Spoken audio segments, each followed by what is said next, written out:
Do I bring out your fear of clowns? Do I? Do I? It's just a doll. It's just a doll. Do I? Do I? It's just a doll. It's just a doll. Do I bring out your fear of clowns?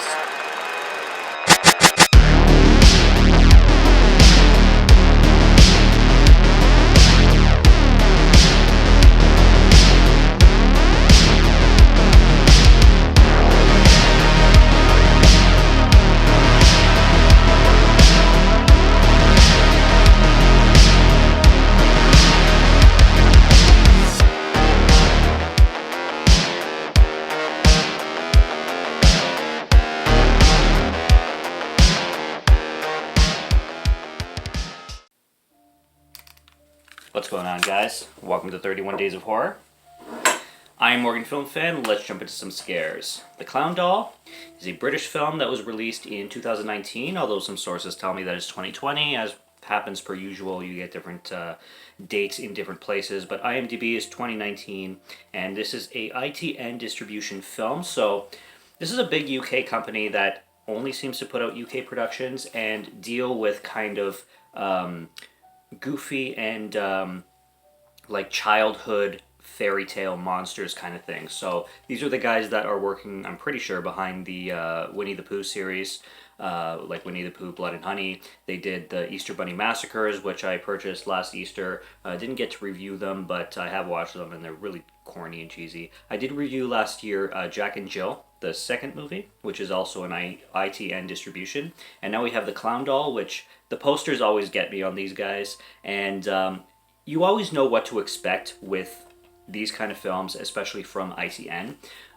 They play with a lot of the same tropes. They take themselves extremely seriously, so they're not goofy films by any means. They stick to the creepy side, and they often play, especially when it comes to these creature features and dolls and Jack in the Box is another one. I gotta make sure if it's actually from ITN, but it's along those same veins kind of thing, where they do a lot of psychological stuff where, like, is the main character going crazy? Is the thing actually alive? Is there actually an Easter bunny, running around slashing people? But this one was pretty cool. It's certainly low budget. It's certainly an independent project, and it's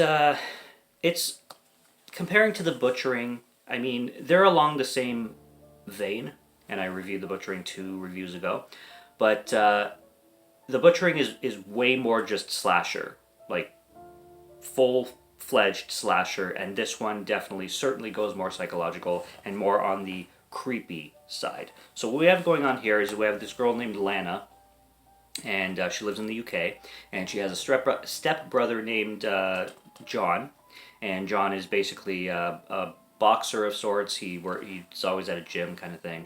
Lana is, I don't know how long she's been living in the UK. She has an American accent.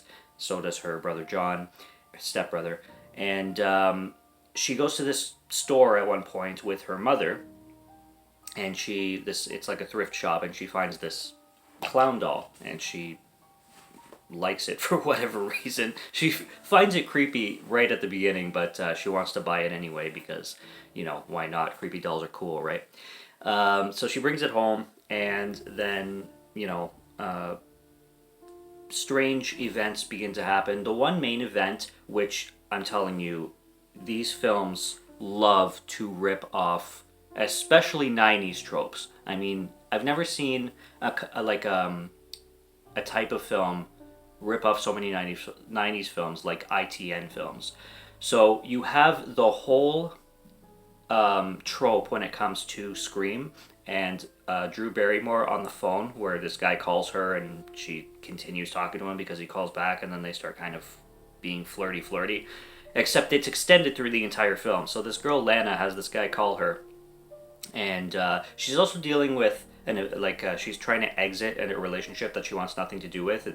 It's hinted that it was abusive, and he calls her first, and then she's like, "Don't call me anymore." And then this guy calls her like 2 minutes later, and then she just, for whatever reason, likes his voice and starts to flirt with him. And then he continues to call throughout the film, and you have that trope where it's literally exactly the same as it was in Scream with Drew Barrymore, just like I said, extended through the film. And then it's pretty obvious. I mean, I got it right away that I'm assuming the clown somehow is tapping into the phone with his supernatural abilities, and lo and behold, that's pretty much what ends up happening.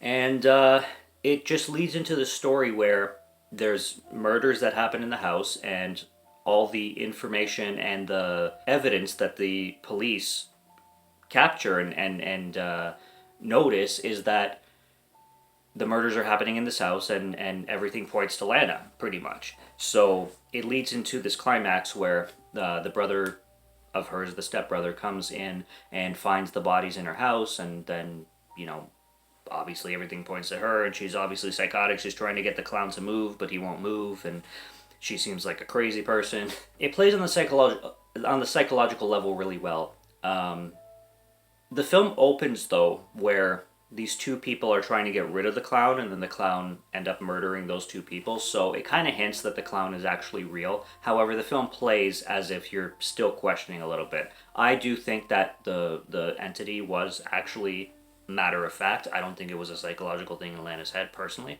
But the clown kills are cool, though. It says back here a high body count. It is not really a high body count. I counted 5. 5. But, I've seen higher. But the clown kills are funny. Like, at the beginning of the film, there's one where he takes a fan, like one of those rotating fans that cool down a room, and he takes the metal cage off of it, and then he kills the woman that way. There's one scene where he throws like a radio or some kind of electrical device into a bathtub and kills somebody that way. So the kills are neat and somewhat inventive. I wish there was more gore. Definitely, but I think these films try to stay away from the gore. I don't know if it's for budgetary reasons or other reasons, but they don't go balls to the wall necessarily, as I've seen some other films do. There's also a subplot in this film which really confused me, because Lana is pregnant through most of the film, but it seems like she's delivering the baby for her stepbrother and her stepbrother's girlfriend or wife, because she's carrying it for them, but it's never really told who made the child for Lana, because John, her stepbrother, is always saying our baby, like to Lana. She's saying, it's our baby, you're carrying our baby inside you. So it sounds like they fucked, but that would be weird. So unless it was a surrogate, and then she's carrying the baby for him and his girlfriend, which then you should be saying like our baby, like him and his girlfriend, not him and his stepsister. I don't know. It was really confusing, and the dialogue and the script just didn't make me understand what was going on there. But I digress on that. I love the way the clown doll looks. Like, the look of the guy. I think it's a guy in a suit too, because the clown is always breathing and nobody ever notices for some reason. Very, very strange. But the clown is certainly creepy. And this film is, for what it is, it's actually above average when it comes to other films that I've seen of this caliber. Certainly beyond better than Jack and Jill that I reviewed last year. I had fun with this. This is just like The Butchering. I want to watch it one more time, and I want to focus on it a lot more and soak it in a lot more, and see which one I prefer so far. This one takes the step above The Butchering, especially because of the length. This is 94 minutes, where The Butchering is almost 2 hours. And this one just feels more clean and dense and crisp. And the dialogue and the script definitely seems a lot more focused on its themes, where The Butchering seemed to go all over the place and just put dialogue for dialogue's sake, and do a lot of things that just dragged and it took you out of the film a lot, personally. But still a decent film. But I do have to give The Clown Doll the step above between those two. But again, one that I want to rewatch. So good stuff. It's entertaining. I liked the characters in this one. I liked Lana, and I think Lana did quite a good performance, and John also did quite a good performance. I don't know the actors' names. I'm basing the characters' names. One thing I want to mention too. This is for all ITN films. These are all UK productions. I don't know why they throw in American characters, and they usually do it with British characters and then just give them American accents, a couple of them. So they'll have a cast and they'll be like, okay, so you three are going to be American, just cuz, all right? And the rest just be British. And it's why not just make it all British? It takes place in London, so have it all British. Why do you need the two or three, especially main characters, have American accents? What purpose does it serve? Obviously, there's Americans living in the UK, clearly, but what purpose does it serve the film? Like, it's not even mentioned that, like, oh, I'm visiting from, or I've been here, I'm from New York and I've been here for like 5 years. Like, no character ever mentions that. So it just feels really random, and it feels tacked on to, I guess, cater to wider audiences overseas, maybe. I don't know. It would make more sense if you're having a story take place in the UK, in London, or Manchester or wherever, and have everybody be from London, be from Manchester. To me, that would make more logical sense. But what's funny is they don't get American actors, they get British actors, and they just pick a couple to speak in American accents, and it's just like strange, but okay.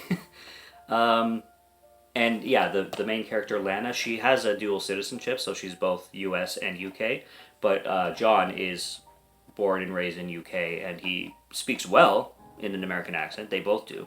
To me, it just seems unnecessary. It's not that they do a bad job with it, it just seems unnecessary and a little bit forced. But that's, again, I digress with that. It's just a little thing I noticed, and I wonder why the production and the direction decides to do that kind of thing. But anyway, the clown doll was cool. I had a good time with it, and it was a good day 9. And I love these like funny kids things go in horror. There's a lot of things that could have made it better, but it wasn't the worst thing I've ever seen by any means. And I love my low budget cinema, and I love passion projects like this, and people who they love horror when they get behind the camera, and I can always appreciate that. So that's it. That's all I got. Until next spooky review, stay in touch. Subscribe to Morgan Film Fan if you want to see some more 31 Days of Horror. And until next review, have a good one. Cheers.